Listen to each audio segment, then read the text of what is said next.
Order! Order! You are an incorrigible delinquent at times. Behave yourself, man!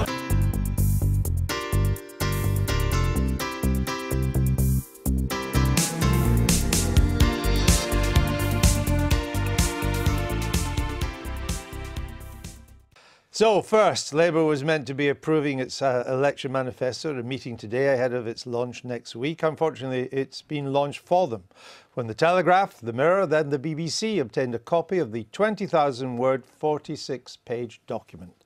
Labour Shadow Chancellor John McDonnell was asked about the leak earlier this morning. Do you know who leaked your manifesto, Mr McDonnell? No, we don't.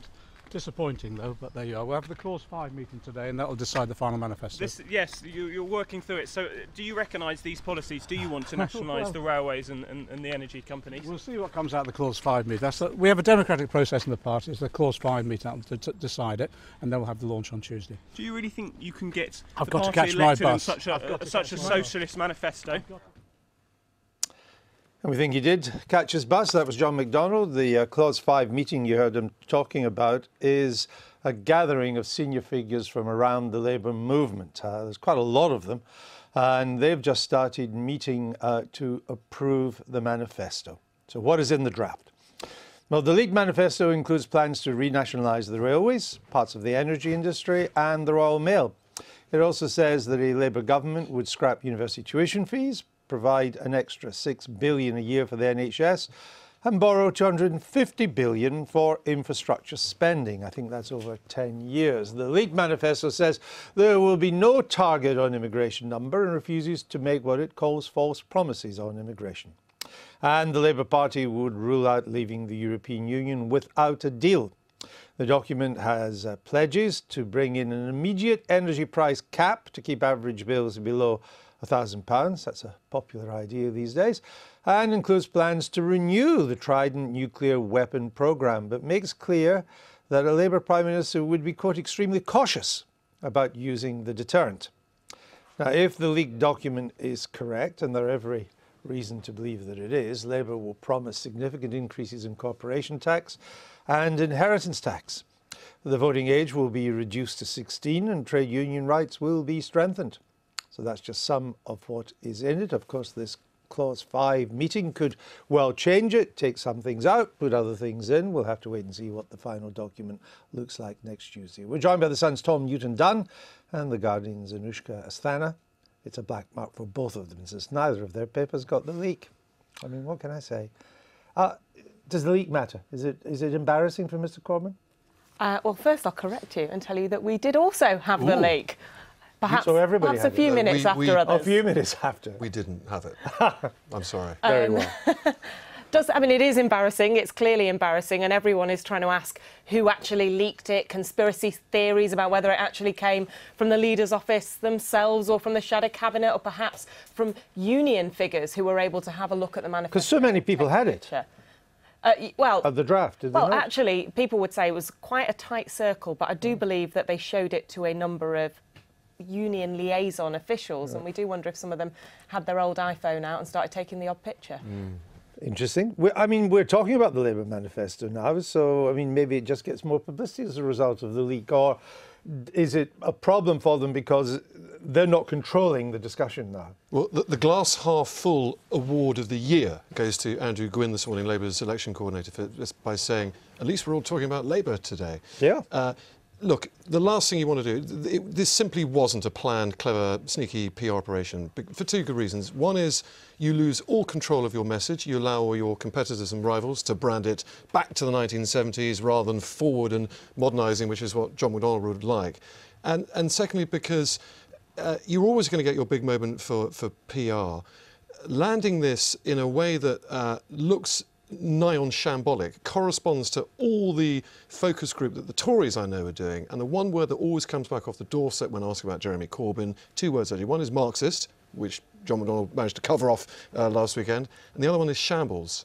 So you play in perfectly into your opposition's narrative. People will be interested though in some of the policies, and some of the policies on their own may be quite popular, but focus groups would suggest some of them are quite popular. But when you go through it, as I did this morning, it's a relentless list of spending commitments. We're going to do this, tuition fees, 250 billion for infrastructure, 8 billion for social care, 6 billion for the NHS, and on and on and on. I mean, if you're a party that has a problem with a tax and spend reputation, this doesn't resolve it.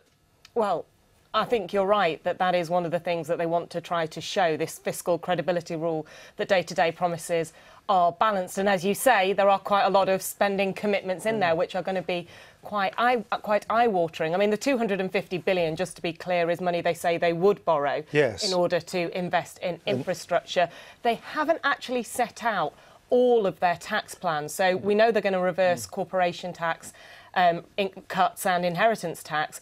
We know that they're going to tax people who earn over 80 grand. We don't know quite by how much. No. I just think it was quite interesting that Tom just said the leak had suggested that people were going to brand it as sort of, you know, a 1970s manifesto. I suspect, however Labour had put this out, that might have been You think that was going to be the second line? It's something their critics would always try to do. But I think you've got to break down what the actual offer is here, probably into two parts. One is, you know, the very attractive retail offers. Who doesn't want to get rid of tuition fees? Who doesn't want free school meals for everybody?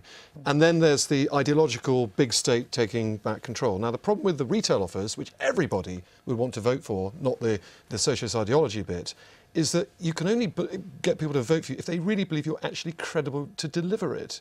And the credibility problem is, by a country mile, still Jeremy Corbyn's biggest headache. What do you make of what you've seen in the leaked manifesto for Labour? Well, I wonder how much of it applies right across the entire British state, because the Labour First Minister in Wales has already distanced himself from this manifesto. Right. They are launching a different campaign in Wales, recycling pledges that are already devolved that they promised ahead of last year's Assembly election. And some of the policies that are in this leaked manifesto, Labour in Wales have had an opportunity to implement some of those policies and have chosen not to do so. So, for example, Plaid Cymru have put down motions to end zero-hour contracts in the public sector 7 times, and Labour have voted us down. They've had an opportunity to create an alternative public Royal Mail in Wales. We put a proposal to them in 2013 for that, and they voted that they voted that down. And the same with rail privatisation. The franchise for the Welsh rail system is coming up for renewal in 2018, and all the companies bidding for that are private sector companies. There is no Welsh public sector company in the bidding. So there are a range of missed opportunities as far as Labour are concerned from a Welsh perspective. In terms of funding all this, we know about the corporation tax rise, though there will be an argument over how much that will actually raise. We know about the capital gains tax rise, though that's a much smaller sum. We know about inheritance. But there's a lot, as from the draft, a lot of major unfunded spending commitments. So a lot now seems to hang on by how much those earning more than 80,000 a year are going to pay more tax. Now, they already account for almost 50% of all income tax receipts. Do you think Labour will tell us what it means, or will it stick with the formula, well, those who earn more than 50,000 will have to pay more? Well, senior figures in the party tell me that we will know what that tax is at some point. Perhaps that is the one secret we'll get when the manifesto is actually launched. I know what you're saying. It feels like it's going to have to be a rather large tax. It seems to be bearing a big burden. I think the thing you've got to remember is only 3% of people earn that amount of money. And, well, you know, if 5%. You can... Well, 5% is the figure they say, but actually over 80, it's less than that. But the numbers is not really the issue. The issue is how important they've already become to the tax base. There's only about 1.2 million of them in this category, maybe 1.3, but they account for almost 50% of all income tax receipts. So they are crucial to the tax base already, and the danger is that if the burden gets bigger and bigger, you may not have them at all.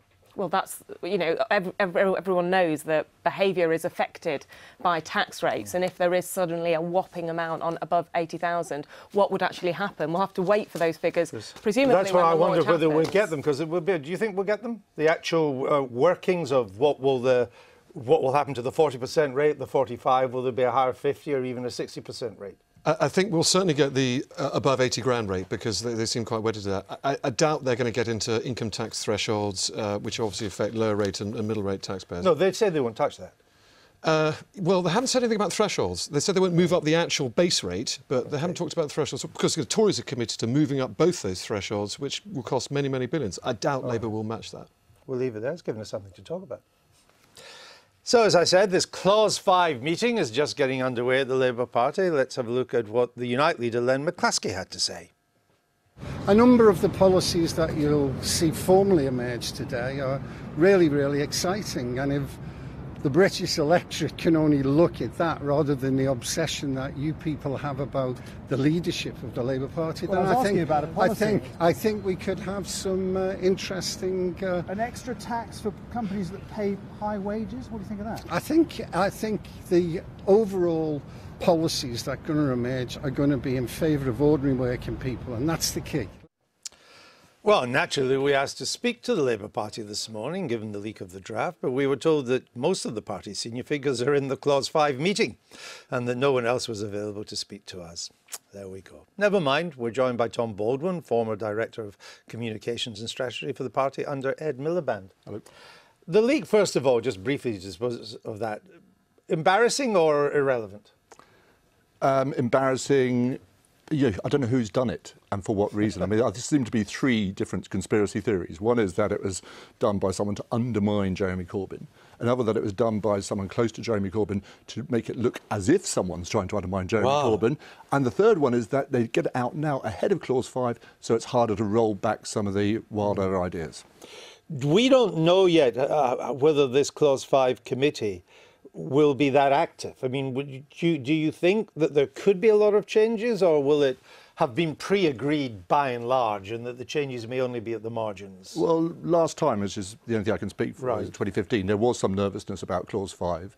Right. And indeed, we actually introduced another page of the manifesto after Clause 5, which caused some consternation at the time. What was on that other page? That was our budget responsibility lock, saying that everything was properly costed, there would be no spending commitment. OK, well, there may be something like that this time as well. What do you make of it overall as a manifesto? I mean, our mantra at last election was big reform, not big spending. And there's certainly some big spending there.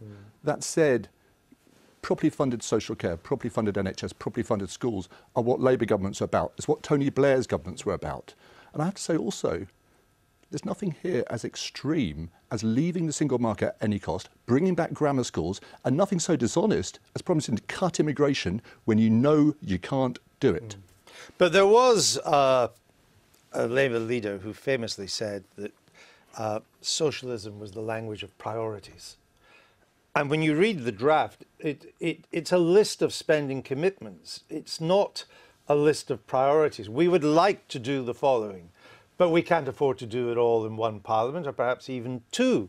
But this is what we will do. That's not in the draft.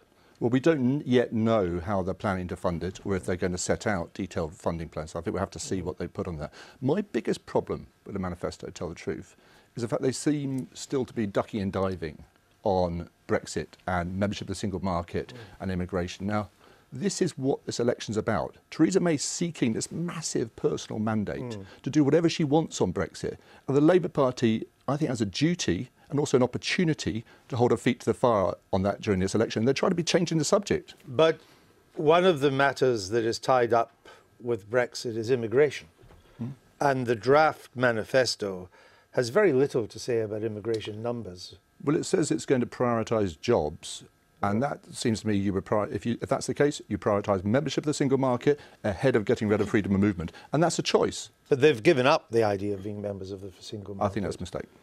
They also seem to be in a position which is almost the mirror image of Theresa May's. The Labour manifesto seems to be saying that a bad deal would be better than no deal. No, I think the Labour Party is saying that if Theresa May comes up with a bad deal, they're going to vote against it. No. This is a manifesto for power. This is assuming that they'll be doing the negotiations, and they say that if they're in that position, they won't contemplate not doing a deal. They won't be in a situation where they won't do no deal. So that means logically, surely, that you're prepared to accept a bad deal rather than no deal? No, it means that you try very, very hard to get a good deal. But everybody's going to do that. But Theresa May's negotiating position is essentially, if I don't get what I want, I shoot myself. That is not a great negotiating position to be in. Well, isn't it? Because don't you meet the other side, and Brussels are masters at negotiation and tying you up in knotlets. This isn't to Varoufakis in Greece, who had to go through it all. Don't you have to let them know that there are some things on which, if you don't negotiate openly and have give and take, we will walk away? Walking away from the table in an unequal negotiation is not an option. If we walk away from the table, we go off the cliff. It is a disaster for our economy and a disaster for our country. We have to get a good deal, and we have to work with Europe so that both sides think they've got something out of this. At the moment, it's being done as who's going to win and who's going to lose. That's the wrong way to approach it. But that's the early start of the negotiations. I mean, a lot of what's said now will seem irrelevant in a couple of months' time, I would suggest. And that's the problem. But that's precisely the problem. That's why it's so interesting. Theresa May's seeking this mandate to strengthen her hand in the Brexit negotiations when she doesn't want to have any scrutiny or debate about what her plan is for Brexit. It is fundamentally dishonest. The Labour reputation, which has undermined it in 2015, is that it's a profligate party, that it's a tax and spend party, and that it's into borrowing too much as well. In what way does this manifesto counteract that image? Well, we haven't seen, because it is a draft manifesto, or someone said to me this morning, a draft suicide note. Which is it? Well, it's a draft manifesto. But we don't know how they're going to pay for this yet. We know that they're saying that everything's going to be properly costed. But your question's a fair question. Why we introduced that extra page of the manifesto after Clause 5? Sure, it was to try to counteract it. And I think we earned some credit for that we had a very, very, very strict policy. And it's ironic, isn't it? Because the Tories went into the last election saying the only thing that mattered was clearing the deficit, and balancing the books in this Parliament. Now it appears it doesn't matter. So when you talk about credibility, we have to remember that Tories have promised a lot on clearing the deficit, and they haven't delivered. I mean, they've cut it, but they've got nowhere near what they said. Yeah, they've broken their promises in both elections. I mean, putting aside the sort of the Welsh Labour Party, the points you made. I mean, you're a socialist, I think, aren't you? Isn't there a lot of this which is an attractive socialism for you? Well, there's no doubt that the cuts that we've seen to public services over the last, well, since 2008, since the banking crash effectively, have decimated public services in some places. They've stripped out really valuable community assets. In the communities that I represent in the Rhondda, we've lost libraries, play facilities for children. What about let me come back to the manifesto. Well, you need to invest in public services. So you would generally approve of this? Well, it's not my manifesto. I'm not defending it, whether it's a draft or not. We'll be publishing our own manifesto in due course. I know, and you haven't let us see that. I mean, why have you not leaked your manifesto? I'm sorry, we're a bit tighter on these things. But the principle of investment in public sector workers and in public services is something that we can definitely support. Is this an election-winning manifesto? We'll have to wait and see. Well, that's a definitive answer. We'll move on. I'll tell you what it is. It may be a manifesto with one eye on a leadership contest after the election rather than the general election. Oh, explain what you mean by that. Jeremy Corbyn's people seem to be going round saying that the test of whether Jeremy Corbyn stays on now is whether he matches Ed Miliband's percentage share of the vote. Right. It's the wrong test. The last leader of any major political party to stay on after losing an election was Neil Kinnock. He cut the Tory majority by 40. If Jeremy Corbyn does that, we're in a hung parliament, and of course he stays on. But that's the minimum bar he's got to reach. You seem to be kind of operating on the assumption that the Tories are going to win. I can read the polls as well as anyone else can, and you'd be mad to say anything different at the moment. All right. Thank you very much. Good to talk to you. We'd have had no one else to talk to about this if you hadn't come in. I'm always available. Excellent. If a leaked copy of Labour's manifesto is anything to go by, the party is about to propose some of the most sweeping changes to its policies in a generation. The draft proposals, seen by the BBC, range from renationalising the railways and parts of the energy sector, an emphasis on workers' rights, to scrapping tuition fees in England. This afternoon, party chief signed off on an amended version of the document. Jeremy Corbyn, who said the final, fully costed manifesto will be published in a few days, described it as transformative. The Conservatives, on the other hand, called it the road to ruin. Here's our political editor, Laura Koonsberg. They wondered what exactly was going on. and you might too. This was meant to be the grand unveiling of a Labour poster, albeit on a waste ground in South London. But the party leader was nowhere to be seen. It's got a terrific slogan. Jeremy Corbyn should have been selling the slogan. He'd been promised as top billing. But after the astonishing leak of a draft of Labour's complete manifesto, Also, you look at the pensioners. we were told he had other things to do. Mr Lavery, Mr Gwynn, where's Mr Corbyn? He was meant to be here, Mr Lavery. He was meant to be here, but those things happened, and Mr Corbyn is dealing with internal matters. Do you know who leaked your manifesto, Mr McDonnell? No, we don't. Mr Corbyn's closest ally was promising great things. This is an extremely modern, progressive set of proposals, and it's looking to the long-term future, and most people are extremely excited at what they've seen. The 45-page draft we've seen spells out plans to nationalise the railways, Royal Mail and parts of the energy industry, to abolish tuition fees in England, to restore some welfare benefits and scrap the bedroom tax, and to provide £8 billion for social care. Are you angry at the allegations that your staff leaked the manifesto? In a frenzy over who told the world... Are you responsible for the leak? Oh, don't be silly. What do you make of the leak? Oh, that was naughty, wasn't it? Labour shadow ministers, officials and union bigwigs were due to arrive to sign it off.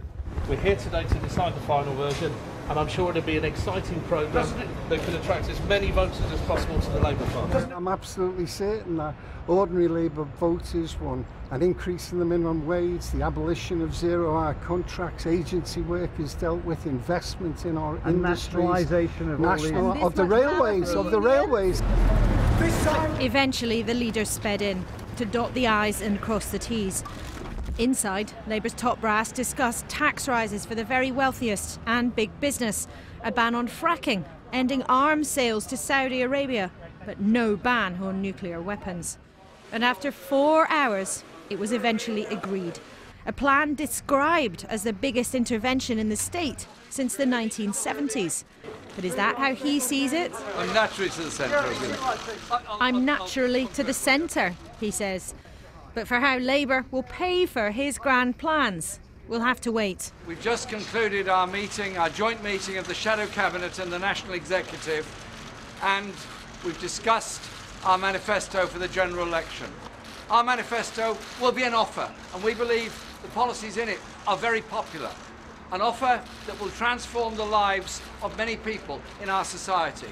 The details will be set out to you, including the costings of all the pledges and promises that we make. But the National Manifesto, this seeming chaos, for some of his candidates makes not much difference. Listen to this. Let's get real. The Tories are 20 points ahead in the polls. It's the Tory manifesto people need to be focusing on, seeing what they're doing in government. And we Labour MPs are trying to save as many good Labour MPs as possible, so we have a semblance of an opposition after June the 8th. Manifesto timing slip-ups aside, this is less radical than Jeremy Corbyn and his core supporters might have wished. The task now to persuade voters of its merits. Ultimately, what matters is not the clamour over the leak, but what you make of what Labour has to offer. Can you get back, please? Sorry, can I get through, please? Jeremy Corbyn's hope, the more people understand of him, the more they'll like. His internal rivals in the Labour Party fear the opposite is true. And it's already been a bumpy journey. Laura Kunzberg, BBC News, Westminster. The independent think tank, the Institute for Fiscal Study, says Labour's draft manifesto would significantly increase the size of the state. One proposal is a commitment to renationalise Britain's train network. At the moment, train services in different parts of the country are operated by different companies. Our transport correspondent, Richard Westcott, has been looking at what Labour's plans would do for the railways. Britain's railways are bitty and complex.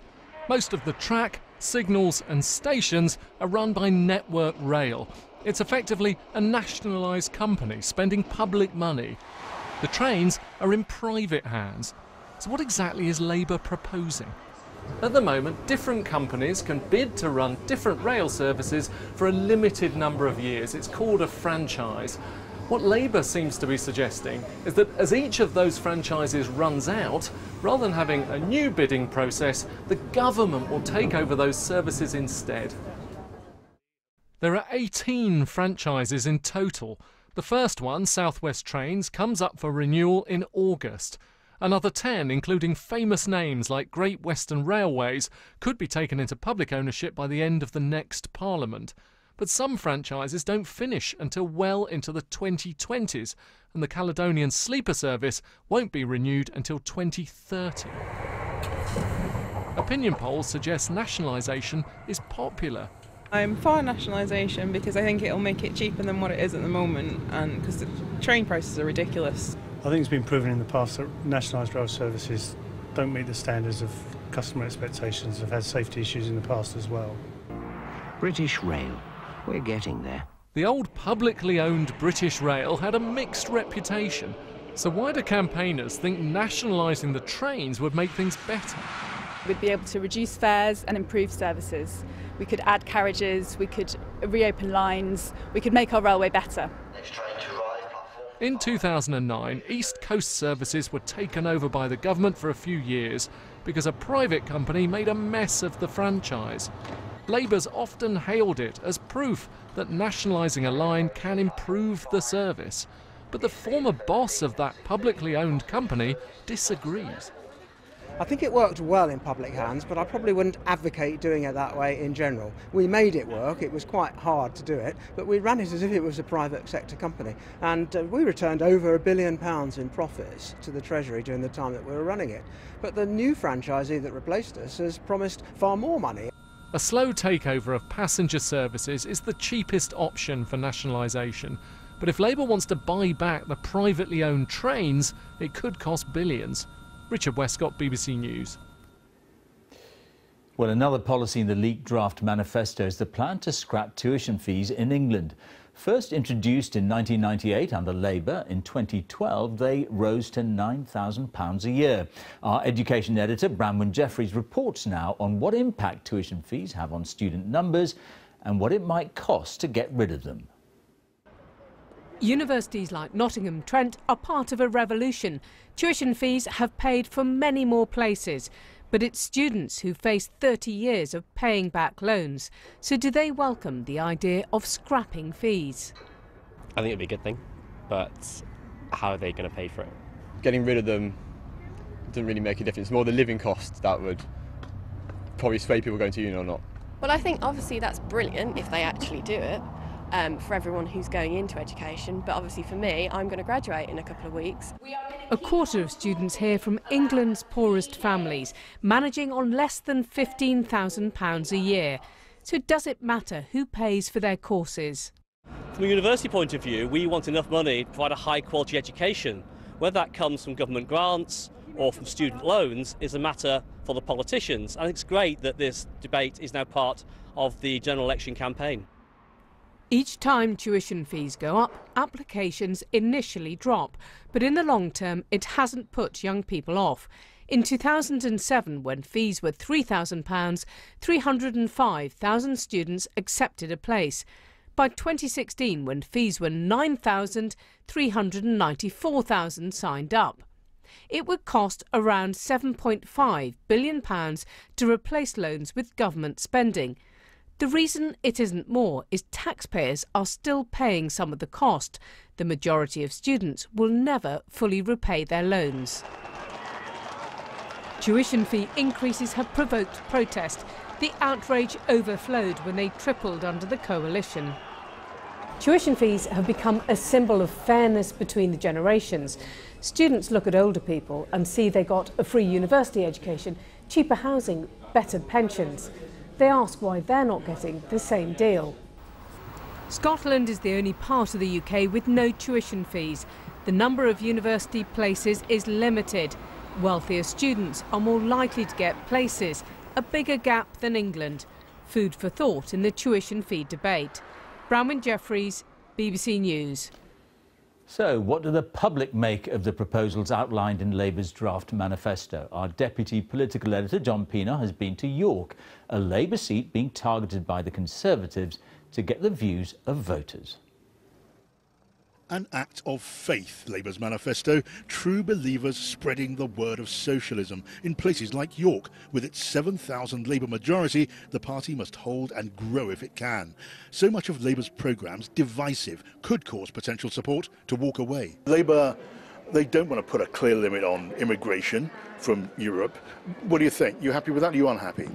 They're just coming to use NHS for free, you know, they get housing funding for free, benefits for free. It's too easy. I agree with that, but if they're coming over and they're going to get a job and everything, pay the way, then it's fine. And for so many, it's about the economy, isn't it always? More tax if you can easily afford it, or would that just punish success, mess up Britain's prosperity? Jeremy Corbyn, the Labour Party, are saying get more tax out of people who earn the most. What do you think? No. I think if you go to university, do a master's, work hard, you shouldn't have to pay more tax. But if you've got more money, why not pay a bit more for services? Because you've done essential things to earn that. If I was earning that much, I'd want to be doing my bit for everyone else. I don't need that much money in my life. As for returning more power to the unions... I remember the 70s. I remember going to work and literally working in candlelight to go home just in time for everything to go off there as well. Yeah. You think this would be a step down that road? Well, I think it was, because again you're going back to the few in the unions who are dominant, controlling the many. We love our railways. When they're running properly, why not renationalise Royal Mail too? Well, maybe going back to a state-owned rail service is rather sentimental, even an eccentric idea. Well, the state did a reasonable job in the past, but previously the private corporations have done perhaps an even better job. So I think the guys who are more motivated to do the job should be the ones to run it. Yeah, why do you think a lot of people are happy with the idea of nationalising railways? Because railways are a treasure, aren't they? We do love our railways. So it's nostalgia? It's absolutely nostalgia, yes. But in a pick and mix of Labour policies, rail nationalisation is popular. The investment hasn't gone in over the years. So if the private sector can't do it, then it's left to the public sector. So I, for one, I'd be fine with that, no problem at all. If this election was a shopping trip, there's a lot of Labour policy people seem to fancy. Nationalise the railways, tax the rich. But the hardest currency on polling day is public trust. And Jeremy Corbyn needs to do better in that marketplace than he's done in the past if Labour ideas are to count for much on June the 8th. John Pienaar, BBC News, York. And we can speak to Laura now. Laura, we've got to say we're discussing a draft here. Now, some say it's a throwback, others say in Labour that it's a modernising document. What's the judgment? I think, George, actually, it is a bit of both. It's too crude, absolutely, to say this is just a replica of what went before. It is a different piece of work. It is a different list of political policies, and it doesn't compare directly with the kind of manifestos that were put forward by Labour in the 70s and 80s. There are, of course, though, echoes of that, and that is because in its most simple form of the ideas of bringing back nationalisation to some parts of the economy. But it's worth saying in 2017 that idea polls well with many sections of the public, and there are lots of ideas in this manifesto that may well be popular, not just with Jeremy Corbyn's supporters, but potentially among large numbers. But it's also worth saying that even inside the Labour Party, there are very different views. One senior figure said to me, this is basically the manifesto that Ed Miliband would have liked to write if he had had the nerve. And they said there were some clever ideas in it, and they thought if sold properly, it could do quite well. But another former minister said to me, this is like a letter to Santa Claus. And they were very sceptical of whether or not it would prove popular enough with anything like the number of voters needed for a Labour victory. But I think the question tonight is not, is it forward-looking or is it a blast from the past? It is actually something different. The test is whether this manifesto will add up to something that's credible. And we won't see how Labour are adding up the sums, and that we won't be able to answer that until next week. Laura, thank you very much. The Labour leader Jeremy Corbyn today hailed his party's election manifesto as one that would transform lives and work for the many. He wouldn't confirm what was in it, but it didn't really matter. The draft contents had been leaked out hours before. It contains some radical policies such as renationalising the railways and energy industry and scrapping tuition fees. The Conservatives said if Mr Corbyn won power, he would take Britain right back to the 1970s. Rachel Younger is following the Labour campaign and reports on the leaked manifesto. Entering stage left, Labour's leading man finally facing his audience almost 24 hours after the most unexpected of twists. Left to right, centre, up, down. Shall I number you off? He may have cut a solitary figure, but Jeremy Corbyn said the shadow cabinet and Labour's ruling body were now firmly united behind the manifesto. We've just unanimously agreed the contents of it. We've amended a draft document that was put forward in the most informed, interesting, sensible discussion and debate in our party.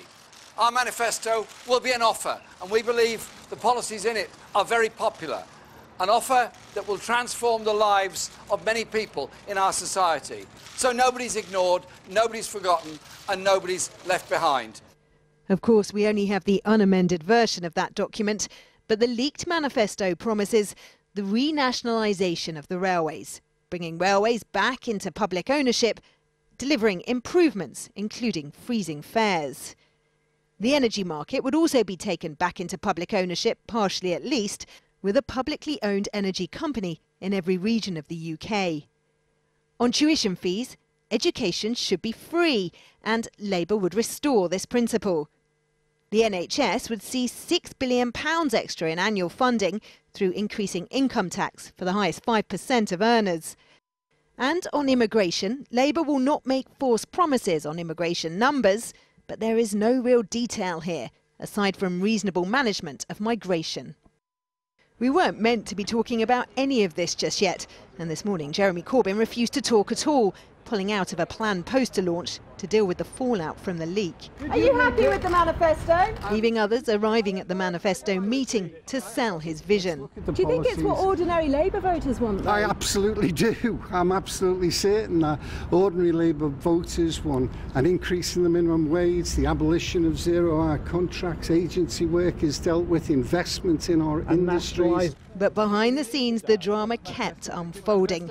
The main players struggling to stick to the script. It's not a great day that it's been leaked. Reporters fixated on the leak, trying to work out who'd done it. The leak's embarrassing, though, isn't it? Well, you shouldn't be dealing with, should you? Even a cameraman injured in the scrum as Jeremy Corbyn was driven in. It's chaotic, confusing, exactly the image of the party the Conservatives have been working so hard to paint. But this is something Labour have brought entirely on themselves. No wonder the Prime Minister out on the campaign trail looks so uncharacteristically cheerful. Well, I think what we see from the issue around the Labour Party's manifesto is, first of all, it's pretty shambolic, the way that their manifesto has come out. I think that shows the sort of chaos that we would see from a Labour government. But crucially, if you look at what they're suggesting, if you take their manifesto overall, actually what they're suggesting is taking us back to the past. And I know you're all looking forward to reading it. After his unexpected manifesto dress rehearsal, the Labour leader promised a production of the real thing, complete with full costings, in the next few days. Goodbye. With that, he disappeared into the wings. Who wouldn't want to be a fly on the wall in there? Rachel Younger, ITV News, Central London. Well, Labour's draft document is 45 pages long and contains many other eye-catching policies. They include enforcing workers' rights with the Ministry of Labour and collective bargaining through unions. Zero-hours contracts and unpaid internships would be banned. Pensioners would have the so-called triple lock guarantee, keeping their pensions in line with the cost of living. 100,000 council and housing association homes would be built every year to tackle the housing crisis.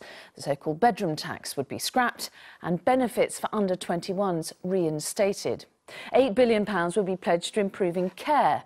15-minute care visits would be scrapped.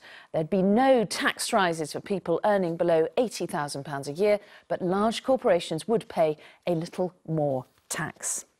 Well, those policies are aimed at winning over voters in marginal constituencies like Telford in Shropshire.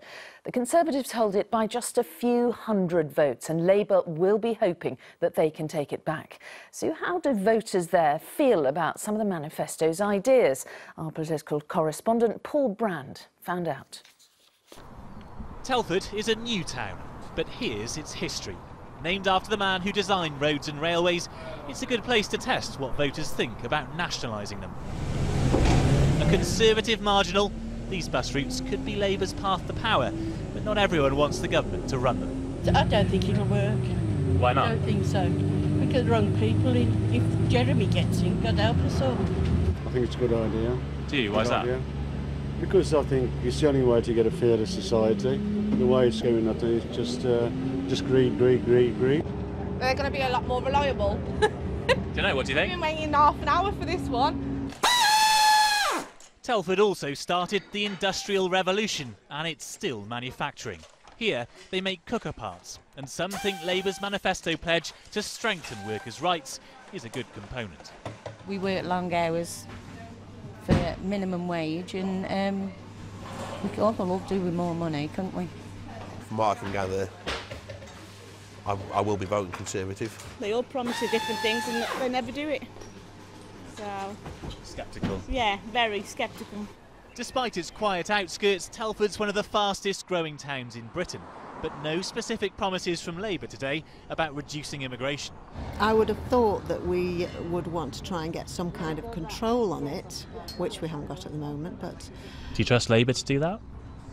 No. Doesn't bother me whatsoever.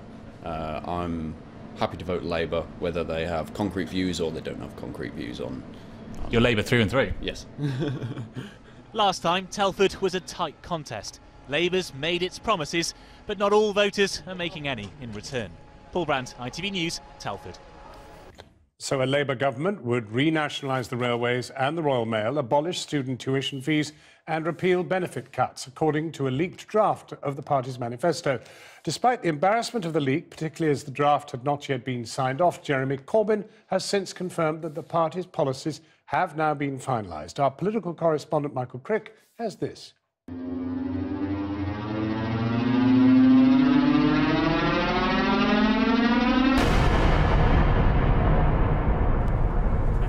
Just before 9 this morning, with Labour reeling from overnight leaks of its draft manifesto, Jeremy Corbyn was expected to launch a new poster. Well, here we are, a huge sense of excitement. The press cordoned off behind the red rope, but there's only one thing. Mr. Corbyn isn't coming. Maybe he's gone off to his allotment to look after his leaks. Instead, we got Labour's two campaign chiefs. It's got a terrific slogan.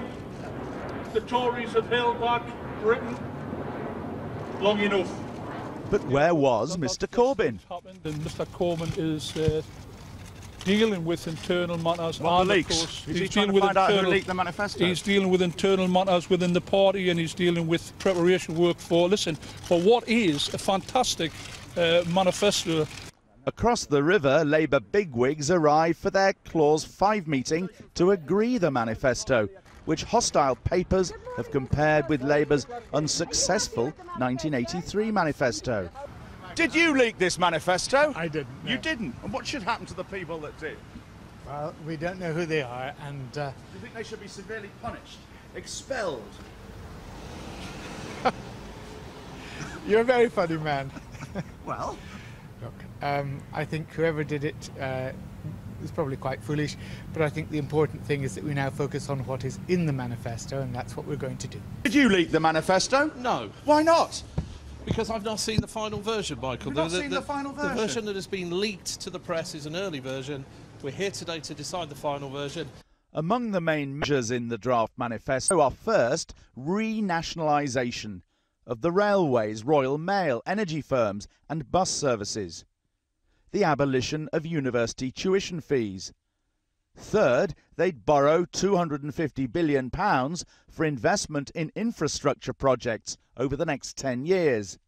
And they'll pledge to keep Britain's Trident nuclear weapons system, but say a Prime Minister should be extremely cautious of using weapons of mass destruction.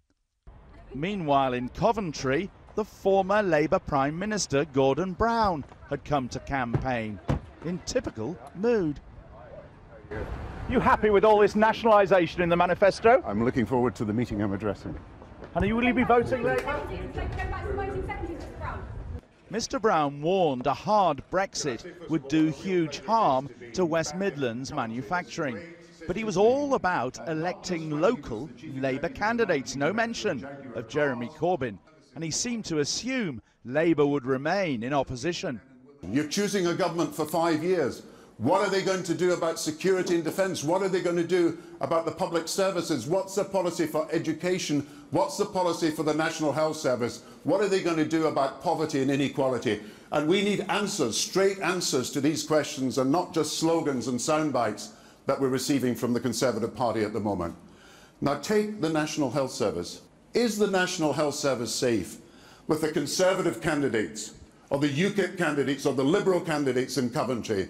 Or is it safe with the people that have always fought for the health service, that supported the extra funding, that made the promises and want to see them keep, that will hold the government to account on the National Health Service? I say to you, the National Health Service is safe only in the hands of Labour people who will fight every day for the resources that it needs. Back in London, Jeremy Corbyn emerged after more than 4 hours debate, saying the manifesto had been agreed unanimously. The details will be set out to you, including the costings of all the pledges and promises that we make.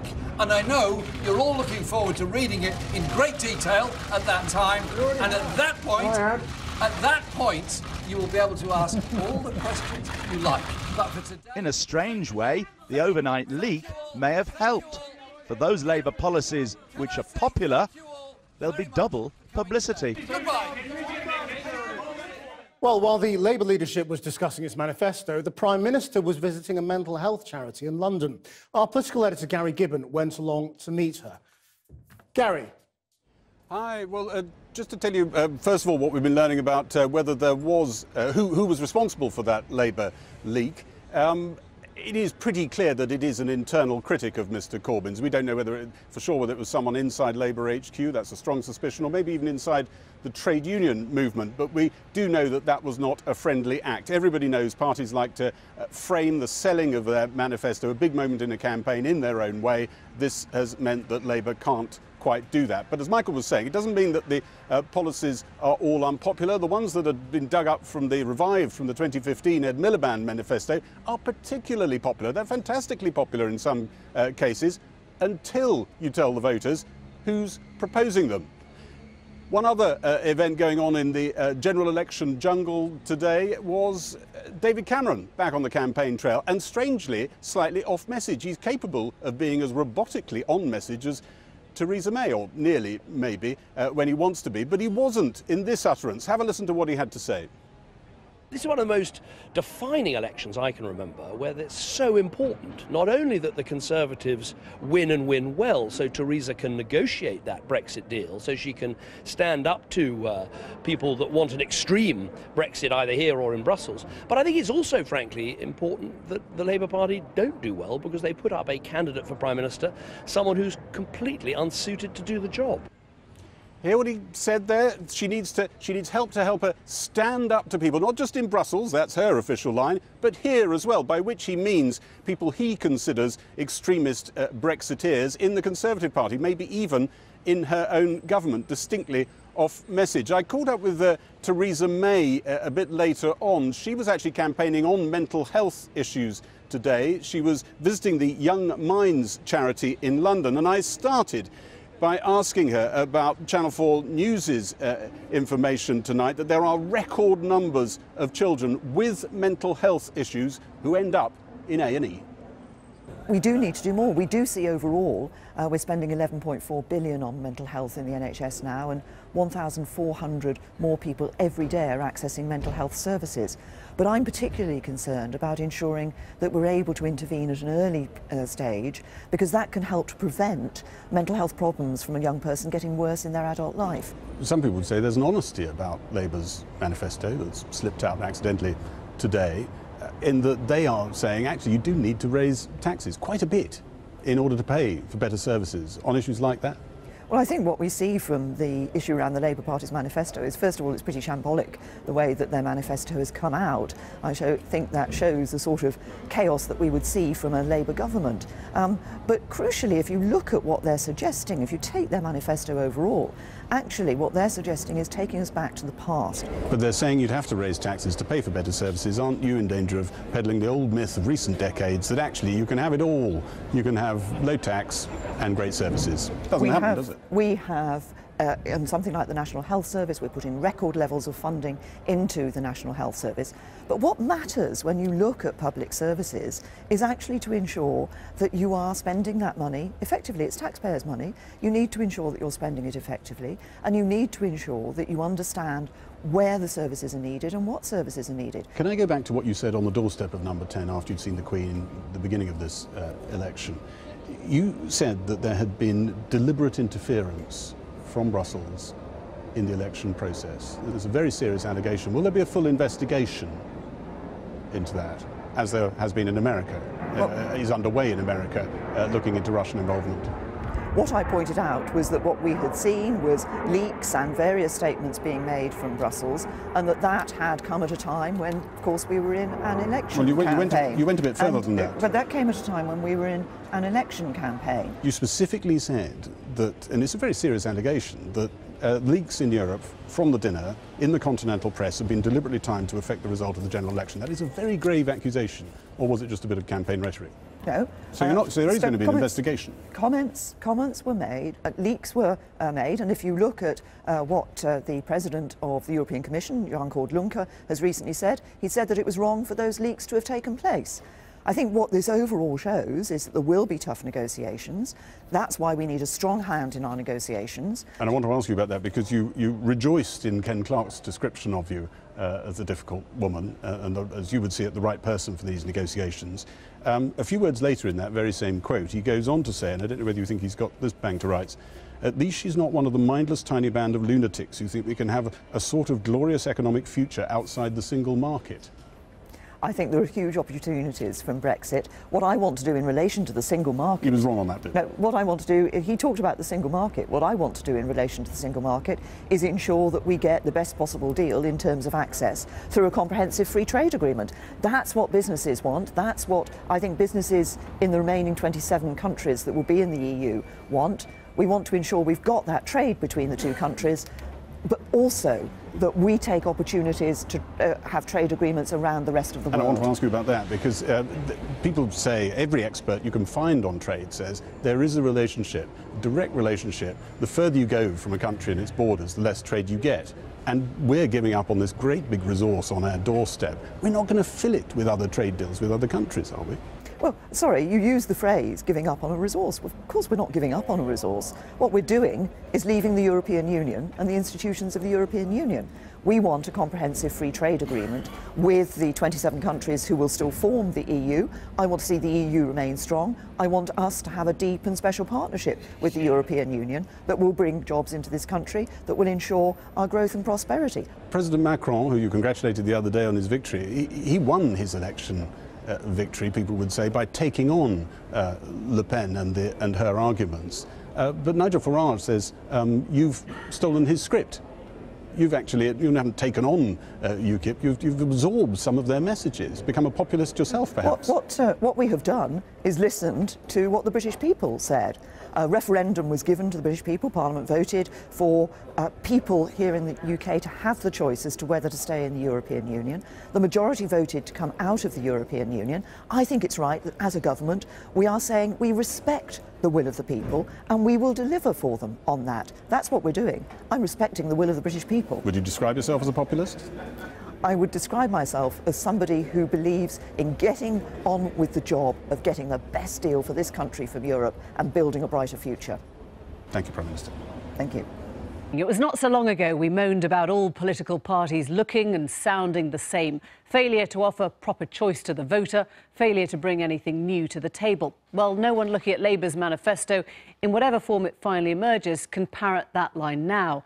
If the leaked draft remains true to character, then this is a bold political treatise, and one we're exploring across the show tonight. It offers a role for the state perhaps not seen since the post-war days of Clement Attlee. It seeks bigger national services for both health and education, on top of the renationalisation of some rail and energy firms.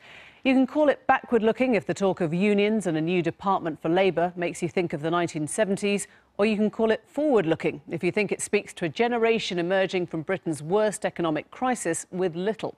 It is, in Jeremy Corbyn's words, a promise to transform the lives of many people, and it involves huge quantities of new spending. Well, tonight we'll analyse the politics, the policies and the reaction so far. Nick Watt, our political editor, is here. We know, Nick, we haven't got the costings in what we know of today, but did they say any more in the meeting this afternoon about where those leaks came from? We'll talk about substance in a second. Well, Jeremy Corbyn is absolutely furious with that leak, and he has commissioned an independent commission to find out what happened there, and his allies believe that the so-called moderates, those are the people in the Labour movement who tried and failed to dislodge him last year, that they were behind the leak. They regard this as a deeply hostile act to ensure that the manifesto was portrayed, as it was on the front page of the Daily Telegraph today, as a throwback to the 1970s. And what these Corbyn allies are saying is that they think that the moderates want this to be seen as a new version of the 1983 manifesto, that famous one, so that that would ensure a heavy defeat for Labour, and then they would be able to come after him again. Now, one Corbyn ally said to me they are utterly confident the manifesto is not like the 1983 one. It is, as they say, punter-friendly. There are compromises, but I was told that if the Socialist Campaign Group of Labour MPs had persuaded Ed Miliband to do half of this last time, they would have been ecstatic. Any word then from the moderates tonight? Perish the thought that they would have leaked this manifesto, of course. Now, some of them believe that this manifesto is about turning out the core Labour vote on June the 8th so that Jeremy Corbyn doesn't suffer a massively heavy defeat and then he can stay on as Labour leader. I was told by one of these senior figures on the so-called moderate side today that John McDonnell actually faced quite a lot of questioning at this meeting today over what I was described as the vast spending commitments in this manifesto, and John McDonnell did say, look, it's fully costed and that will be published next week. But then this senior Labour figure said this to me: this manifesto will never be implemented, so it's all rather academic. So, in a way, today really sort of ended up being the unofficial launch of the Labour manifesto.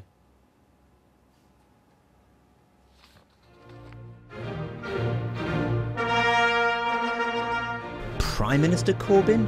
It's been a bruising journey, but Jeremy Corbyn finally won the approval of the Labour movement for a manifesto he believes should provide the route into number 10. Today was meant to be a relatively low-key event, but the traditional pre-election Clause 5 meeting to approve the Labour manifesto turned into a bit of a media circus after draft versions were leaked. If Jeremy Corbyn could wave a magic wand, he would not be producing this exact document. It commits a future Labour government to renewing the Trident nuclear deterrent after he failed to change party policy. But the leaked versions of the manifesto do encapsulate his core beliefs about the need for a massive programme of public investment, the gradual nationalisation of his beloved railways and other state interventions. Labour may have been forced to finalise the manifesto at short notice, but this did not have the feel of a credo scribbled out on the back of a fag packet. The details will be set out to you, including the costings of all the pledges and promises that we make. Chief strategists have been working on the document since Jeremy Corbyn's re-election last year, after becoming convinced that the Prime Minister would go to the polls. One early supporter who became disillusioned with Jeremy Corbyn was impressed. I do think the manifesto, in terms of its key policies and the vision, because people generally don't vote in elections based on individual policies, a vision about realising this country's great potential, not being held back anymore because of vested interests, and investing in our public services, investing in the economy. If that can cut through, then Labour have a chance to turn this around. One veteran of Labour elections agrees it will appeal on the doorsteps, though there is a weakness. It is an extraordinary document from what we've seen. It's got everything in it. It's a cornucopia of ideas. It's everything that everybody said in a focus group that they would like their government to do for them. But the problem is that that's kind of not how it works when you think about election pledges. That's not what gives you credibility. Take the cap on energy prices. Ed Miliband introduced it in the first place and promised it. They looked at him and didn't believe he was going to deliver. The so-called Labour moderates had feared the Corbyn team would produce a 21st century version of the party's 1983 manifesto, famously dubbed the longest suicide note in history. One veteran of Labour's most recent election loss believes this comparison is only partially fair. I see quite a lot of material in this manifesto which is familiar to people who helped write 2015 manifesto. I see quite a lot in this manifesto which will be familiar for people who watched the 1983 general election as we're heading to disaster. I think the truth of manifestos and the truth of general election campaigns is we never know what they mean until afterwards. The country will soon be sizing up the choice between Labour and its vision of public investment and Theresa May and her famed strong and stable leadership. Corbyn supporters believe they are on strong ground. David Cameron promised in the 2015 election 2 years ago stability against the chaos of Ed Miliband. We've not had a more chaotic period of British history since World War II, so I don't quite think they delivered on it last time. In 4 weeks' time, Britain could have a Prime Minister who for 30 years was shunned by his own party as a marginal figure on the left. We now have a chance to decide whether Jeremy Corbyn's vision, with the odd revision, should entitle him to take his place in number 10. Nick Watt there. Well, Barry Gardiner, who was in that meeting a little earlier, joins me now. Thanks very much for coming in. And the IFS has said today that this manifesto is about the state becoming much more deeply involved in our way of life, that more in the public sector, more in the private sector than it has been since the 1970s, possibly since the 1940s. Would you agree with that? No, I don't think so at all, Emily. Look, what we're doing today is actually we're trying to free people up from all the things that are holding them back. I mean, if you look at a young couple today, they can't get even a deposit for a rented accommodation. They can't get a mortgage. They can't start a family. And they're saying, why? We're both in jobs, we're both working, and yet we can't do the things that our parents could easily have done at that age. You know, look at teachers who feel that they're not able to be doing in schools and teaching kids in the way that they want. You wouldn't be ashamed, presumably, about the idea of the state getting bigger to help, would you? But look, let me finish. It's not about statism. This is about freeing people up. It's about letting them do the things that they can do, that they should be doing. It's about innovation. I mean, I thought it was so funny, actually, when you had the piece at the very beginning, that the woman was almost criticising this manifesto. She said, the trouble is this manifesto offers people everything that they want. This is not me. This is the IFS reading your manifesto as it stands so far. The state getting deeply involved in much more of the private sector in a way it hasn't been since the 1970s, perhaps since the 1940s. That's wrong, is it? We're not going to see a bigger state. We're going to see a smaller state or a shrinking state, or where are we going to be? What we're trying to do is trying to enable people to get on with their lives and feel that they are properly rewarded for doing the things that they just simply want to do, right?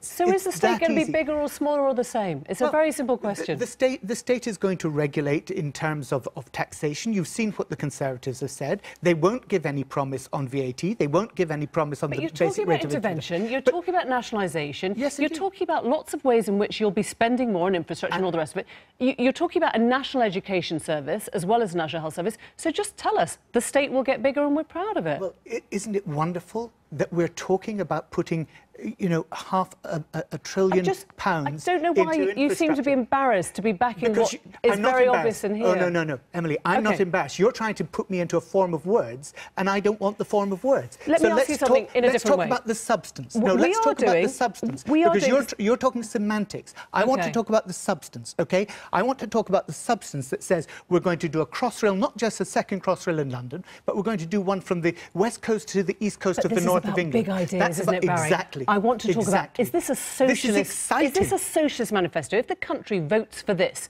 for your Labour government into power, do we become a socialist country or social democrat country? You're obsessed with labels. Let's talk about the issues. I'm trying to understand your big picture. Okay. There is a philosophy here from a man who has believed the same things for 3 decades. No, and we're so trying to understand what that is. No, it's not just from a man, right? It's from today. There were 60 people in that room. Right? Ed Miliband said he was a socialist, he was proud. Are you proud to be a socialist? Is this a socialist manifesto? The Labour Party has always been a democratic socialist party, and that's where I stand. And I will always stand there. But it's not about me, and it's not about names. It's about ensuring that people who feel that they're being held back in this country because, you know, Sure Start centres are closing, because they've taken £4.6 million out of social care, because the health service, we saw the figures today, 2.5 million people now waiting more than 4 hours, you know, to get into an A&E. These are the issues. And what we're saying is we have solutions to all of this. And the lady said, yes, it's what everybody wants. And you're right. Big efforts to increase spending on social care, on the NHS, certainly on education. We heard from Jeremy Corbyn yesterday. Taking back the franchises on the railways. Right. And one area that I know you'll agree matters hugely to voters, of course, is immigration. Fair rules and reasonable management of immigration. So just talk us through, because there's not an awful lot in the pages that we've read so far about the immigration policy. We know you don't like the Theresa May idea of tens of thousands of a cap. Will there be any kind of cap? Hang on. Theresa May doesn't like the tens of thousands idea because she tried to get down to tens of thousands. She promised to get down to 10,000 when she was Home Secretary, and it's now at 270,000. So she didn't do very well there. And that was when she was Home Secretary. So you're saying we've said, don't bother with the cap? No, let me be clear about what we've said. We've said we will put our economic policy before our immigration policy, and that we will make sure that we have immigration into this country that is beneficial to our economy, that creates jobs in our society, that allows us to be a prosperous and innovative society where we're growing our economy. That's the right way to do it. What she's doing is she's subordinating the economic policy to immigration controls. I'm a Labour That's voter crazy. and I care a lot about immigration and I want to know what that means in concrete terms, and you're telling me now the number's about 270,000, would you be happy to see that go up? Could it? Okay, let me be very clear. At the moment, for the rest of the world, we have immigration controls. They're Tier 1 visas, Tier 2 visas, Tier 4 visas, and so on. Yeah. That's what we have. We have those controls in place. Just talk to me about the numbers. Just talk to me broadly. Would you be happy if it went up to 300,000? Immigration numbers will always go both down and up according to the needs of the economy. And but if they go up, you're relaxed about it. If they go to 500,000. Okay. If it's beneficial to our economy, if it's actually providing jobs and growth in this country, and if that jobs and growth is then being distributed fairly through the system, because that's been the problem with the way in which society's run. Understood. It hasn't been distributed fairly through the system. So as long as they're beneficial, it could go up to 1 million and you'd say, that's fine, we're relaxed because it's benefiting the economy. Is that right? Look, again, it's so silly trying to trap me into a number and a form of words. It's really not a trap. No, it is. You're talking to voters. You are talking to voters for whom immigration is literally the central issue. It's what drove many people to vote for Brexit. Do you not think their job is the central issue? Do you not think the fact that they are locked in a 0-hour contract and that they can't afford even to set up a home or start a family, is that not the central issue for them? Labour's message is perhaps immigration their children isn't as important. It isn't a priority. That's fine, but you can say that then. It's not a priority for us. We're not saying... Look, again, you're trying to trap me into a form of words. It's not about it not being a priority. It's not being about the #1 priority. What we're saying is the key thing in our society is to have a fair society. That's why we're talking about fair management and control of immigration. That's what we're talking about. There's nothing in here about free movement. No, There's nothing in here about free movement. Of course not, because free movement, when we leave the European Union, and we accept we're leaving the European Union, the free movement of people goes. The free movement of people only exists within the internal market, and we are not going to be in the internal market. And you're accepting that. If a Labour government is in power in June, you will accept then that free movement goes? We've already said that. So sorry, you're behind the times. Right. We've been very clear. Keir Starmer has been out there. That's not in your manifesto. Why wouldn't you just say we don't mind free movement going? Forgive me. You've seen a leaked draft of a manifesto. You haven't seen the manifesto. So it is in right? the full one. Is it on Tuesday? Well, we'll see on Tuesday. But take it from me, what Keir Starmer has been saying for weeks on your programme and on others is that the Labour Party accepts that we are leaving the European Union, and as we are leaving, we are no longer going to be a member of the European Union. Therefore, free movement of people stops because it's free movement within the internal market. It's just interesting. That's not actually in the draft at all. Let's go to the exciting things about this manifesto, right? Let's talk about the way in which we actually have a vision for society that is about innovation, a vision for society that is creating a low-carbon economy, low-carbon future, doing all the things for the environment, making sure that we protect the environment in the way that this government wants to deregulate. Deborah Masson said this is a wonderful list of policies. Absolutely. There is something for everyone. It is a catalogue of delightful things. And yet we've got this Mirror poll, a paper that presumably you're quite friendly towards, on the back of this, after the manifesto, saying fundamentally this is a whole list of things that people want to see, but there is no confidence in the capability of the leadership to deliver this. Well, let me be absolutely clear. On Tuesday next week, when we launch this manifesto, every single element of that manifesto will be costed absolutely clearly, how much it's going to cost and where that money is coming from. So we are absolutely clear that we can deliver all the things that we are promising to do. A week ago today, you were losing 500 councillors in the local elections. You were losing in the South Valleys of Wales. You were losing in Glasgow. So you were losing in Teesside. What's that got to do with the money?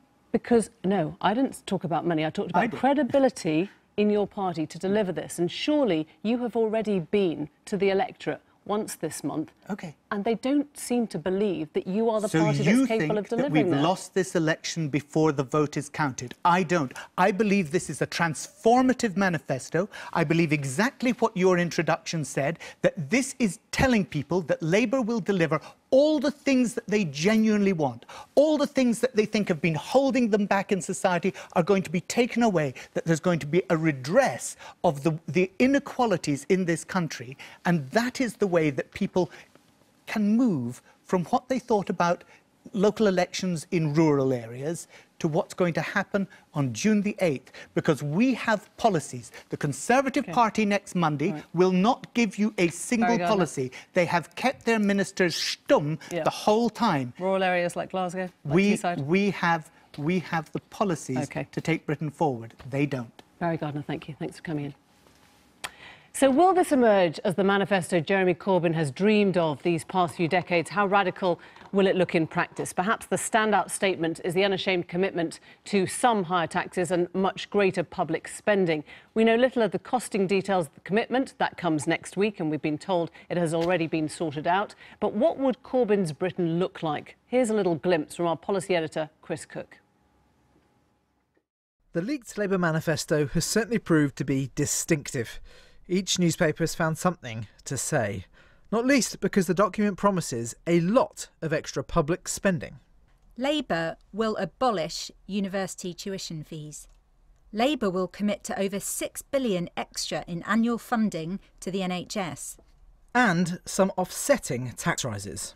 The highest 5% of earners will be asked to contribute more in tax. From what we can tell, Labour are planning a substantial increase in tax, possibly an even bigger increase in spending. That would mean more borrowing. But they do have a rule on debt. It says it has to fall as a share of national income over the Parliament, and it's possible that even with their additional borrowing, they'd be on course to meet that rule. The other parties will try to make the case, as they always do, that Labour's sums don't add up. What Labour's political opponents will be doing is going through it, looking for expensive things and trying to kind of come up with a grand total for how much the Labour platform costs to try and undermine its credibility so that people can't go, oh, actually, I quite like that idea, because the truth is it's all undeliverable. But manifestos aren't bean-counting exercises. They make arguments. And this one focuses in large part on the gig economy. Labour wants to raise employment standards through higher minimum wages and so-called sectoral bargaining. Well, sectoral bargaining would really help workers in low-paying industries like care, hospitality and logistics, but it would help good employers too and stop them being undercut by the bad. And it's very simple. It's about setting a framework agreement, employers and unions getting around the table and setting minimum standards for pay, skills and other conditions. It's still the case, even today, that your public services are, by and large, run by public sector workers. But it's also true that in recent decades, policymakers have got more relaxed about the idea that if the public sector can't offer the service they want at a price they like, they'll go to the private sector instead. And this draft manifesto proposes changing direction on that front. Specifically, it suggests ending the franchising of rail services and proposes reversing the involvement of the private sector in the NHS. The manifesto also proposes changes for companies involved in state business. Roll out maximum pay ratios of 20:1 in the public sector and for companies bidding for public contracts. And proposes extensions of the role of the state. At least one publicly owned energy company in every region of the UK. I'll tell you this, I wouldn't be sorry if it was a 60% tax ban. But this is all a long way to the right of where Mr Corbyn used to position himself. There's no wider nationalisation plan. It does contain Trident renewal. How then are some of Mr Corbyn's old friends taking it? Back in 1983, I was a young Benite foot soldier, very sold on the idea of a fundamental and irreversible shift in the balance of power towards working people and their families. We were talking about policies such as a planned economy, import controls, nationalisation of one key company in every economic sector. Clearly, what we've got today is nothing like that, but Britain is a very different country. This is very much the right package for Britain in 2017. For left stalwarts, it's a step in the right direction. And some of their ambitions about the role of the state have evolved in the last few decades, as one Margaret Thatcher said they would. 3.5 years ago, defenders of the status quo tried to brand denationalisation as irrelevant. How absurd it will seem in a few years' time that the state ran Pickford's removals and Gleneagles Hotel. Really going to be able to pay? So it's not a 1970s Labour left prospectus. This isn't 1983. But you probably won't be able to tell that from the attacks about to come Labour's way. Chris Cook there. So what does this manifesto tell us about the age we're living? Is austerity dead and is state spending back? Joining us now, Anne Pettifor, the economist who runs Prime Economics, and John Peet, political editor of The Economist. It's lovely to have you both here. It does seem interesting this time around, it's not just Labour, that no one is really talking about austerity or debt or the deficit. Do you think we've just sort of shelved that now? Yes, we have, because it didn't work. I mean, because we were told, economists told politicians, that all they had to do was cut spending and the public debt would fall. And the public debt has stubbornly stayed high. And the politicians are now both confused and embarrassed, and we're in a sort of limbo, not knowing which way to turn.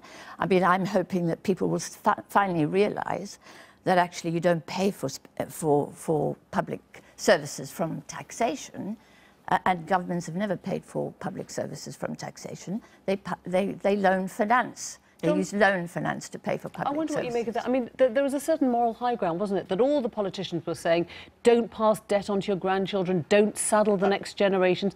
And now we have. I mean, we have saddled our future generations with a lot of debt. I think the reason it's slightly gone out of the window, there are two reasons. The first is that Brexit is going to be the overwhelming issue for the next government, whoever it is. The second is actually the deficit has come down quite substantially. And actually, even in this manifesto, John McDonnell, as the Shadow Chancellor, is insisting everything is carefully costed, and there is a promise that they will try and balance the current budget within 5 years. So they are, at least in their language, still talking about reducing the budget deficit and not adding to the public debt. And so are the Tories. Is, in this sense, an extraordinarily conventional politician. You know, he is, and the Labour Party has. The Labour Party is known. Labour governments have been far more fiscally conservative than Conservative governments. I'm not sure I agree with that. Neither party seems nearly as scared of nationalisation this time round, whether it's, you know, talk of the railways, talk of the Royal Mail, or in Theresa May's case, you know, cap on energy fees. There is intervention either side now, right? Well, look, we've just had the most massive state intervention in our economy, in our history. we found £1,000 billion overnight to bail out the banking system. That was state intervention. The state is currently backing all the world's big banks. So with government guarantees, with easy money, with low interest rates. Maybe Labour has read the mood of the nation right then, that actually we are prepared for more state intervention. Certainly the newer generation want a bit more of a... I think there are certainly areas in it. Nobody can really object to the principle that you might want to have a state-owned railway. And this issue has come up many times before. But I do think the general direction of this manifesto, and sometimes I have to say the general direction of the Tory government under Mrs May, has been one in which they talk up an industrial strategy, more intervention in the labour market. This manifesto is proposing 20 new workers' rights. It's even suggesting that we should move British labour law to make it more like continental European law, in which it's harder to fire people. And isn't that exactly what this country has asked for in the referendum? Well, I think the point is that a lot of people, individual parts of this are going to be very popular. Yes, the railways might be popular. It sounds popular to say let's get rid of 0 hours contracts. It sounds popular to say let's have an excessive pay levy on companies that pay too much. But the lesson that we did learn in the 60s, 70s and 80s was excessive state ownership can be bad for the economy, and excessive regulation of the labour market, which we've seen in continental Europe, can drive up unemployment. This is not a state market issue. The fact of the matter is that if the economy were thriving, if the banks were servants to the economy and not masters of the economy, if the finance sector hadn't wrecked the economy, then the private sector would be very much bigger as a share of the whole economy. What happens when the private sector shrinks, as it has done over these last 10 years, and not recovered, is that the state becomes a bigger part of the cake.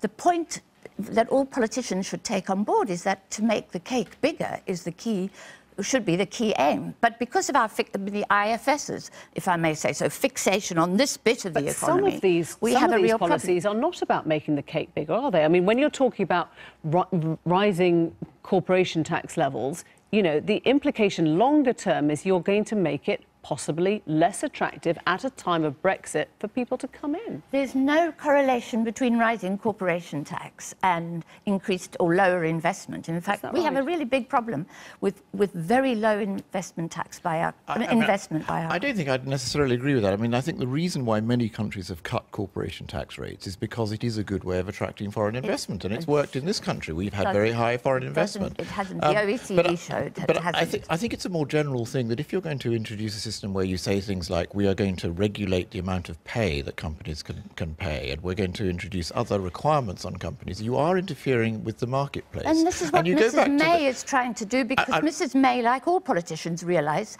that the public are very unhappy with the 1% running away with all the gains from this crisis, and the rest of us having to carry the burden. And that's a political reality. A bigger role for the state is not going to produce a better economy. OK, Excuse me, but it saved the banks. I'll see you in the green room later. We can carry on. Thank you. Jeremy Corbyn promised today the manifesto contained policies that were very popular, and perhaps it's hard to argue with the sound of some of what's on offer: extra funding for the NHS, financial provision for social care, equal rights for all workers, free childcare. But of course, there's a cost to all this first and an implementation of it all after. So what do voters make of what's on offer, and do they believe Jeremy Corbyn is the man they trust to deliver it? Here's David Grossman. Although Jeremy Corbyn didn't officially set out his stall today, we got some pretty strong indications of what he and his party might be offering. Renationalising rail and Royal Mail services, as well as capping energy prices. Increasing the minimum wage, as well as abolishing tuition fees. More cash for the NHS and more cash for social care, as well as an executive pay levy. These are among the highlights. According to polling, all of them get pretty strong support from the public. It's places like this, Watford, that Jeremy Corbyn and Labour need their manifesto to have maximum impact. It was Labour until 2010, when it went over to the Conservatives. But if Jeremy Corbyn wants to be Prime Minister, he more or less has to retake seats like this. Do those sorts of policies sound attractive to you? Oh, absolutely, absolutely. I mean, I've got an 18-year-old who's thinking of going to university, so the fee element is brilliant. Utilities, as a parent as well, you know, we have to look at bills and stuff. And the rail, I mean, I used to travel to London as well, and it's a nightmare. If they had those policies, I would vote for them. Really? And that would be enough to change your... Oh, absolutely. At the moment, you know, who do I vote for? I worked for the railway for 33 years, so I'd definitely like to see them renationalised. Would you vote for a party that gave you those policies, or would you want something else? Would you want... I don't know who to vote for. I normally vote for Labour. I'm a member of the Labour Party, but I'm loath to say what I really think at the minute. Go on, tell me. Theresa May has got some charisma about her. You feel like if she says she's going to do something, that she'll do it. So I'm very, very undecided still. Although I'm a great believer in Labour policy, I don't know how much they would do. Although by no means a scientific survey, the attitudes we found in Watford are backed up by polling about how people decide who to vote for. For a lot of people, it's not about specific policies. Instead, it's about broad stories. So a lot of people will want education in this country to improve, but they won't really be interested in how the parties go about that. A lot of people want the health service to get better, but the minutiae of the detail around health service policy isn't of interest to people. And people want a strong economy that is growing, but they're not really interested in how the parties go about that. And so it comes down to who they trust, who they think can be effective, and who they think can be a strong leader. And that's where Labour is behind at the moment and needs to improve. Although of course important, manifestos on their own, it seems, don't decide elections. David Grossman there. Now, the temptation is always to find a name for a political philosophy. Are we looking at a Bennite vision or the ghost of Kinnock, Milibandism and so on? It is irrepressible, that urge to box something up, place it, describe it with what you know. So instead of fighting it, we gave into it. We've come up with this. It is our grid, blackboard, and we can use it to describe what our pundits think, where they think Corbyn sits amongst other Labour leaders. So on the left, you can see down here, I don't know if you can get right in there, Michael Foot. We put him on the left of our board here. This is within the context of Labour, obviously, in the 1983 manifesto. In the middle, we've got Ed Miliband here from 2015. On the right, we've got Tony Blair, let's call it 1997, you might want to call it 2001. And we've also done a top to bottom, which is style at the top, substance here. So let me introduce our panel right now. We've got Ian Dale, radio presenter for LBC, Faiza Shahan, the director of Think Tank Class, and Stephen Bush, special correspondent for the New Statesman. And we're going to throw you in it straight away, Faiza. I'm going to give you each a rosette, a magnetic rosette. And this has got Jeremy Corbyn on it, as you'll see. Can you give us a sense of, and you can shift these around if you like, of where you'd place Jeremy Corbyn? You can look at substance, you can look at style, you can look at left and you can look at right in terms of the manifesto draft that we've seen so far. Yeah, I mean, this is really tricky because it's actually about context. So the context in which we've seen this manifesto today, we know that, of course, we've got nurses going to food banks, we've got young people in huge amounts of debts, we've got consumer debt rising, we've got just a whole bunch of problems. And when you look at the manifesto, a lot of that stuff looks quite sensible. So I have a problem with this axis. I'm really struggling to know. You can shift the middle if you want. I mean, if that's what you're saying, you shift the middle. I mean, sorry. Yeah.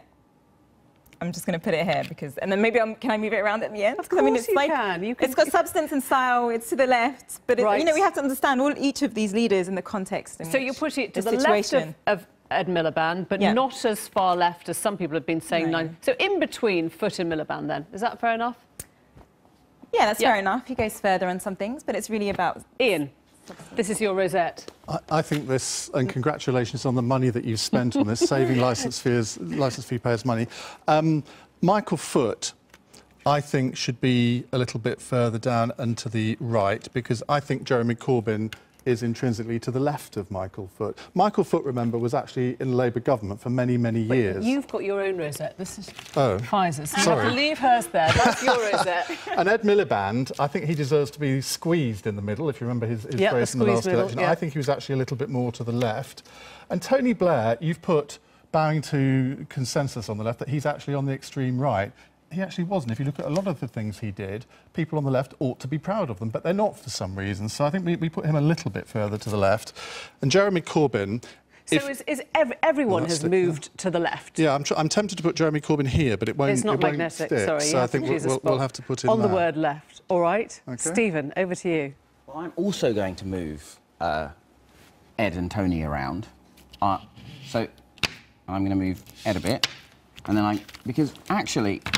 Imagine for a moment that Jeremy Corbyn was saying, I'm going to declare that everyone in the Metropolitan Police is racist. We go, what? Is this a communist? But Tony Blair did that. If we said he's going to increase the statutory floor for how much people can be paid, not by 30% as he plans to do, but by 100%, we'd go, well, that's radical. But Tony Blair did that. If Jeremy Corbyn was saying, I'm going to make every museum and art gallery free, we'd go, yeah, I mean, who is this leftist? But Tony Blair did all of that. And actually, in many ways, the style axis is the most important one. So Jeremy is right out to the left in terms of style.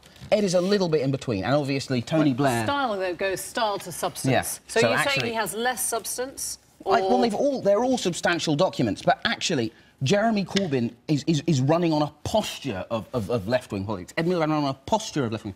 Whereas Tony Blair's priority was to reassure the middle classes, aspirational working class, you know, people who didn't usually vote Labour to vote Labour. But actually, if you look at the tone of all 4 of these manifestos, they're a lot closer together than we think. That's where Jeremy Corbyn fails on the aspirational front. You're right, Tony Blair did that in spades. He got people voting Labour that had never voted Labour in the past. You look at this manifesto today, you saw a bit of it in your films, it doesn't appeal, even though there is a poll out from the Daily Mirror tonight, from Comres, that lists all of these different policies, and people say, oh, yeah, I quite like these individual policies. When you add them all up together, they don't, and that's why Jeremy Corbyn should not be there. He should be much further over to the left and maybe sort of less substance. But that's not to do with left policy, I don't think. I don't think that's to do with the policies in the document. I think that's to do with other things.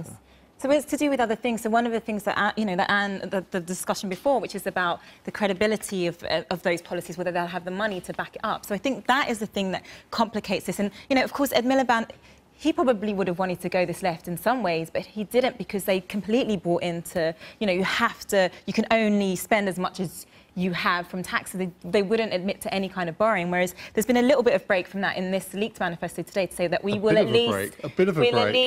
Well, they've at least... Well, we'll see. We haven't seen the full content. Do you think it change it? I mean, if what they're saying is right, and it comes down to leadership or capability in terms of, you know, who the leader is, none of the policies even matter. I mean, we're not at that point, are we? No, people see things through the policy. We shouldn't forget that Jeremy Corbyn is running against someone whose manifesto is basically, look, trust me, it'll be OK. But this could break the narrative of the election, do you think? No, what matters is whether or not they can turn people around and whether or not Jeremy Corbyn is someone people trust in Downing Street. And they see the policies, people see the policies entirely through the prism of the leader. And that's actually, I think, what this chart really reveals. If we had a focus group here, they would put Tony Blair right in the middle where they were. They'd put Ed a little bit to the left of them. Most people wouldn't know who Michael Foot was anymore. And they'd probably say, oh, Jeremy Corbyn, he's a bit to my left as well. But actually, really, it's about whether or not the leader is reassuring and safe. Do you think there's anything that Theresa May has read from today or last night's manifesto that she's going to nick? I'll tell you what, if you had put Theresa May in front of a computer and said, would you like to write the Labour manifesto, Theresa, to your maximum benefit, she would have written 90% of this because it plays into her playbook. But she also, as we know, nicked a policy that Ed Miliband introduced 2 years ago. In a manifesto of this length, there are going to be things that you think, well, actually, that sounds quite good. I've just read all 45 pages of it, and there were 1 or 2 things you think, yeah, that sounds OK. But you add all the policies up together, and it plays into Conservative hands. She's framing this election on 2 things, on Brexit, and there's about 3 pages on Brexit, and it says absolutely nothing. And also as a presidential contest between her and Jeremy Corbyn. And the last week of the campaign, I can tell you right now, will be pitching herself against Jeremy Corbyn and saying, who do you think will negotiate best in Brussels? They've gone off that a bit over the last week or so, but they will come back to that. I'm glad that you've brought up Theresa May, because actually it's a bit odd to do this exercise with actually not just comparing. Why are we comparing Labour with Labour? We should be comparing Labour with what the Conservatives want to do. And, of course, we haven't heard much about what they'll do on schools, what they'll do on the NHS, what they'll do on lots of these issues that Corbyn has listed in this document. And so, really, it's about coming back and comparing what it is. You're right that they want to focus on Brexit. They want to focus on leadership. You want us to come back next week, don't you? Stephen, you have a last word. But the reason why we're comparing Labour is that in 2015, Labour got 9 million votes, Tories got 11 million votes. The difficulty is there is nothing any of these Rosettes are offering to any of those 2 million people that they need to move over to suggest that they're any better than Ed. Thank you all very much indeed. Thanks for coming in. I've been getting away with it all.